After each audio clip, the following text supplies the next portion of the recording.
Dzina la Atate ndi la Mwana ndi la Mzimu Woyera. Amen. Ndikulandireni abale ndi alongo pano patiyankhuleni Ambuye. Lero ndi la Mulungu lachinayi pa chaka, ndipo tikuchita chaka chakuperekedwa kwa Ambuye Yesu mutempere. Mawu athu oyamba akuchokera m'buku la mneneri Malaki mutu wa 3 kuyambira ndime yoyamba kulekeza 4.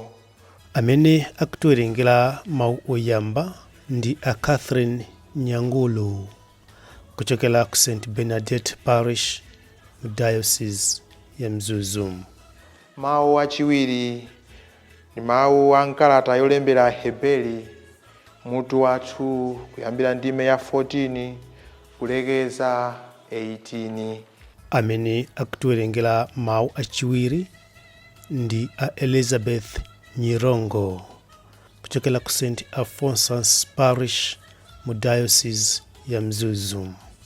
Ndipo mthenga wabwino ndi monga momwe adalembera Luka oyera mutu wa 22 kuyambira ndime ya 22 kulekeza 40.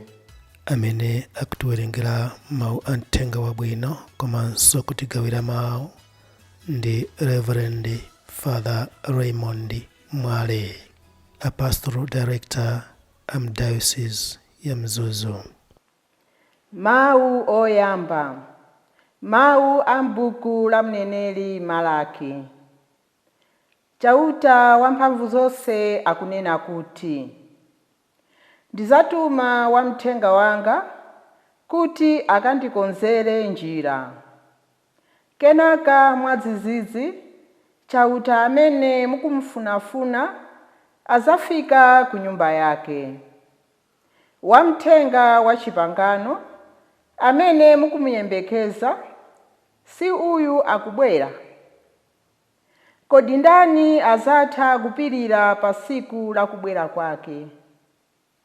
Kodi ndani azatha kulimbika iye akazafika? Pakuti azakhala ngati moto wa m'misiri wa pang'anjo, ndiponso ngati sopo wa munthu wochapa. Azachita kukhalira pansi ngati m'misiri wa pang'anjo woyeretsa siliva, ndipo azayeretsa Alevi monga amayeretsera golide ndi siliva, mpaka kuti azizapereka nsembe zoyenera kwa chauta. Choncho nsembe za Ayuda ndi za Yerusalemu zizakondweretsa chauta, monga zidalili masiku amakezana. Mawu a Ambuye. Tithokoze Mulungu. Mawu achiwiri. Mawu a nkalata yolembera Hebeli.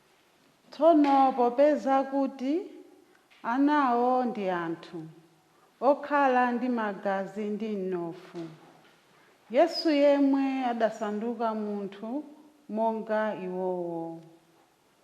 Adachita zimenezi kuti ndi imfa yake awononge Satana amene anali ndi mphamvu yodzetsa imfa. Pakutero adafunanso kuti awamasule amene pamoyo wawo onse anali ngati akapolo chifukwa choopa imfa.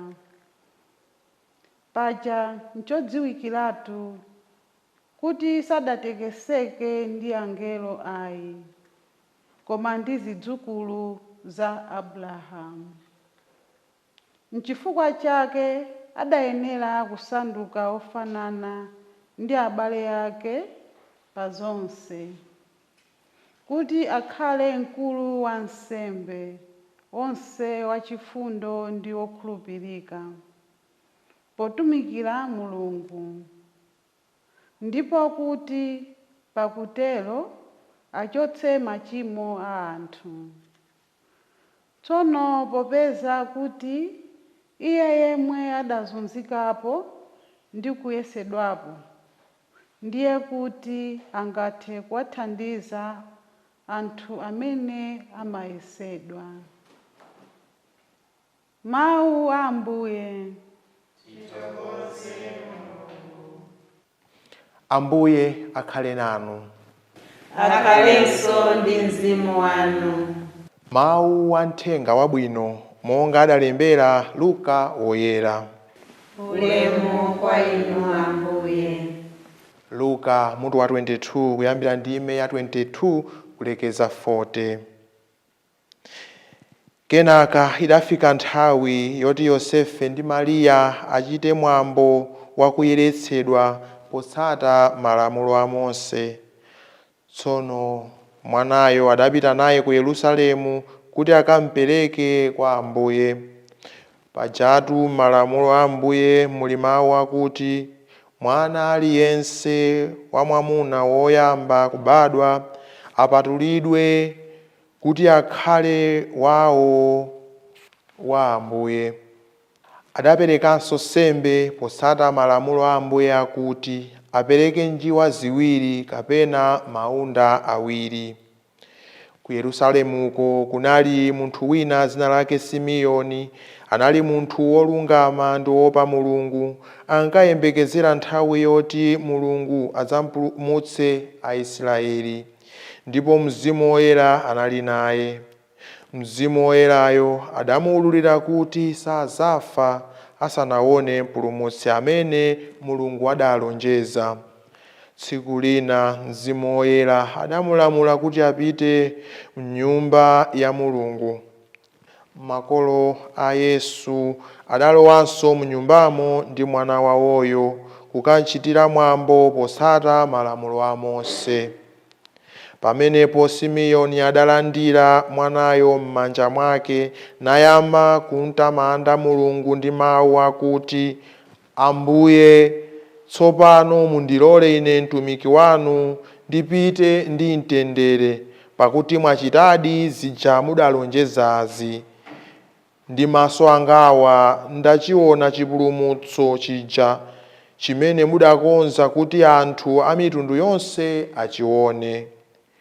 Mwapereka kuwala kozawunikira anthu a mitundu ina, kozakhala ndi ulemerero wa anthu anu Israeli.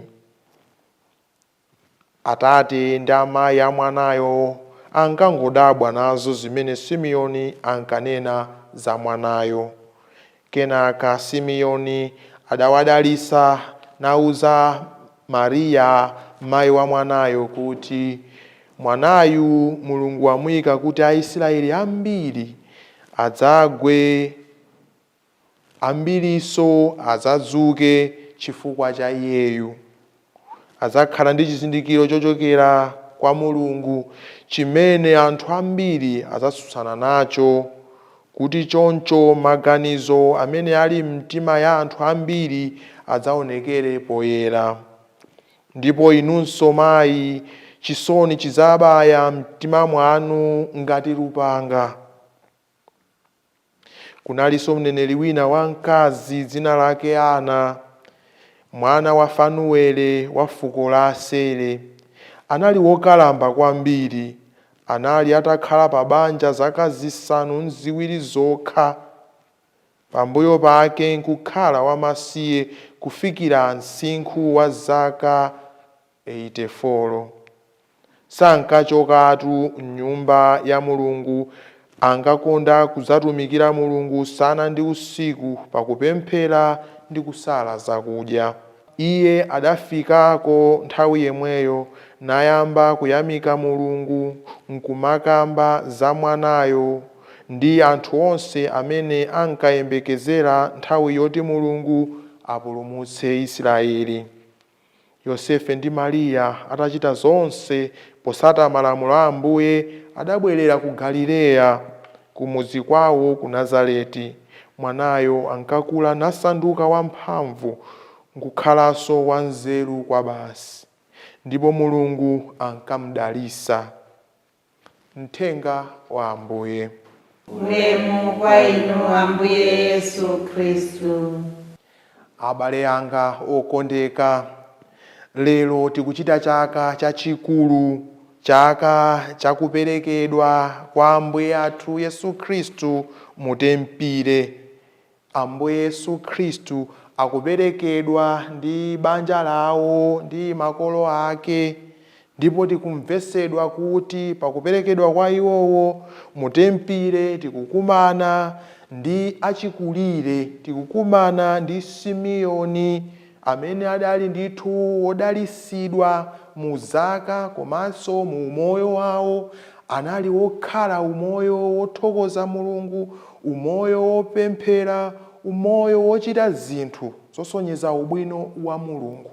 Komanso munalinso ana amene tikumvesedwa kuti nayense ankathandiza kudzera mapemphero ndi ntchito zina zonkomera Mulungu. Tinganene kuti mkumano umenewu ndi mkumano wabwino, ndi mkumano umene tingathe kuutambasula poti kuona kuti achichepere akukumana ndi anthu akulu. Ndi mkumano umene tinganene kuti anthu amene ali ndi chiyembekezo, ali ndithu ndi khumbokhumbo ndi mtima wofuna kukumana ndi Ambuye, ali nawo mwayi wokumana ndi Ambuye. Tithanso kunena kuti mukukumana kwa Yesu Khristu ndi Simeoni ndi Ana sikutipasanso mphamvu, tanthauzo limene tikuona kuti chipangano chakale chikukumana ndi chipangano chatsopano. Zazikulu zake tikuona pa tsiku limeneli, pa chaka chimenechi, tsiku la mtengo wapatali. Ndikudziwa kuti ndi tsikuso limeneli anthu ambiri konsekonse timasangalala umoyo wathu wa Chikhristu, the consecrated life, umoyo wozipereka kwa Ambuye. Komanso pa tsiku ngati limeneli, tsiku ili lachiwiri la Februwale, timakondwerera pa tsiku la presentation, kuperekedwa kwa Ambuye, timakondwerera umodzi wathu ngati atumiki, Pontifical Missionary Union. Atumiki pobatizidwa timasanduka atumiki, timasanduka ake a Mulungu. Pokhala asisteri, pokhala blazara, ansembe, timasanduka ndithu ake a Mulungu. Chifukwa cha ubatizo, komanso chifukwa cha utumiki wathu wapadera, mmene timatengera utumiki wathu timasanduka ake a Mulungu. Ndipo ndi tsiku lokondwera, ndi tsiku lothokoza Mulungu, ndi tsiku lopambana, ndi tsiku loyenera kuti tisinkhesinkhe ndithu, tithandizidwe ndithu mu moyo wathu, kuona kuunika za ubale wathu ndi Mulungu. Kuunika ndithu kodi kuti timampasa chani Mulungu. Tikumva kuti ndinali luluso la Yuda kunena kuti choyambirira chilichonse kukaperekedwa kwa Ambuye. Inde titakunena kuti ayi zinali kuchitika nthawi yomweyo, koma zinthu zimenezi zidakachitikabe mpaka lero, koma zikuchitikira mu njira ina. Kupereka kwa Mulungu, dedicating to God what God has given us, the precious gifts that we have received from God. So ivi vikovwira kuti vitapokera kwa chiuta, timanye kumwezerekaso iye, vitovwireso kuti vifiske khumbo la chiuta. Njiwa ziwiri amapereka, precious things, mwana woyamba ukamuyika m'manja mwa Ambuye. Ambuye ndikupereka kwa inu. Nthawi zina timamana atu Mulungu amene watipasa zinthu. Kutheka mwina zomwezi masika kupereka kwa Ambuye kandi chimanga. Nthawi zina timanena kuti mwina chimenechi chokhala ngati chowonongekachi ndi chimene tikapereka ku chalichi. What is our attitude? Mwina kuti tikukapereka chopereka cha mbale. Nthawi zina mwina timatenga yothethekayo, yooneka yachichepereyo. Zabwino tiyenera kumpasa Mulungu. Pompasa Mulungu timanthokoza Mulungu. sitimapereka ngati kotayirako ayi. Aliyense chopereka chake akamapereka azipereka ndithu poyikapo pemphero, poyika Ambuye ndikupereka chopereka changachi, ndikufuna mundithandize umoyo wanga, mthandizenso umoyo wa ana angawa, ndikupereka masikawa, ndikupereka zithero vuna, kupereka vuna, kupereka na mtima wa kudinginyika cha. Ngoma za kamphwamphwa zakuti mwachita kupepetura kupepeta tungoma twambula kuti au tunampereka kuchalichi ayi. Perekani ndi mtima wokondwa, perekani ndi mtima wothokoza. Tikatero Mulungu azatidalisa kwambiri, azatidalisa mu umoyo wathu, utumiki wathu, ana athu. We as parents, ife ngati ana timaona madaliso amene Mulungu akuyika mwa ana athu. Tikhale nawo maso kuti Ambuye kodi ana athu amene mukutipasawa mukufuna kuti achite chani, antumikireni bwanji. Ambuye lolani ndikayireni maso, ife makolo mutipase maso ona zabwino zimene mwayika mwa anawa, ndipo mutithandize tichinjirize zabwinozi zikule ndipo zibereke zipaso. That's basically what the sacrament of life calls us to be. Being able to see, having the eyes that Jesus has, having the eyes of God, that we are able to see and recognize that which God has implanted, has put in our children, in our family. So pano abale anga okondeka ndiye chakachi chikutithandiza kuti tisaziyang'anire pasi konse, tisazibwezerese mbuyo, tichilimike nthawi zonse kupereka kwa Ambuye ndi mtima wowona, ndi mtima wothokoza, ndi mtima wopempha. Pamene anzathu Simoni, Simeoni kapena kunena kuti ndi ana achichepere anayikabe ndithu mtima pakupemphera, pakupezeka muchalichi, achikulire nafeso tithandizane, tisanyoze anthu akuluakulu ayi. Umoyo wautali ndi chisanzo kapena kuona mmene Mulungu amadalisira anthu. Akutidalisa ndi zaka zambirimbiri, tisawanyoze makolo athu, tiasamale makolo athu, tiathandize pamene iwowo mphamvu zikubwerera mbuyo aone chipulumutso. Kuwapempha kayenda ansembe, akatekisi, kuti athe kuwayendera anthu amene ali ofowoka chifukwa cha zaka, alibe mphamvu, kuti apitirize ndithu kutamanda dzina la Ambuye. Mulungu atidalitse pa tsiku lino lokondwerera za utumiki wathu ngati anthu obatizidwa, ngati anthu oyitanidwa mu njira yapadera kumtamanda Mulungu ndi kumulalika konsekonse. Amen.